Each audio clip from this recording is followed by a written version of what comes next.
Section 300.4b of the 1996 National Electrical Code addresses protection against corrosion and mechanical damage. It states that metal-clad cable shall be protected against corrosion and mechanical damage in the following manner, further detailed in subsection 3. This subsection states that cables installed in other than vertical runs shall be protected by an approved metal covering unless one of the following conditions exists. Namely, the cable is concealed within finished walls, ceilings, or floors and securely fastened in place. The interpretation of the code is that this section of the code does not specifically address the installation of MC cable through metal studs.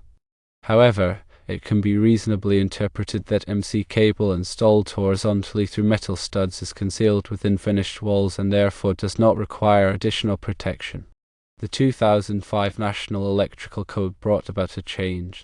The 2005 National Electrical Code added exception No. 1 to section 300.4b, which explicitly allows MC cable to be installed through studs without bushings.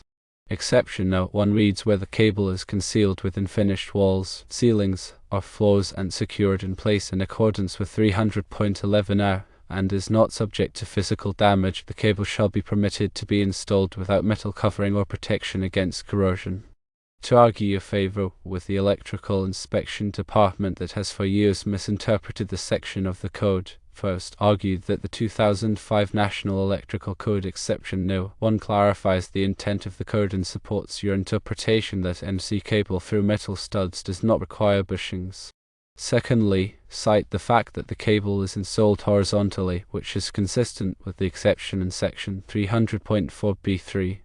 Thirdly, emphasize that the cable is concealed and secured in place, meeting the requirements of section 300.11a. Additional considerations include checking if the local jurisdiction has adopted any amendments to the 1996 National Electrical Code that may address this issue. Also, obtain a written opinion from a qualified electrical engineer or the authority having jurisdiction, or urge to support your argument. If necessary, consider filing an appeal with the local AHJ to request a reconsideration of the decision.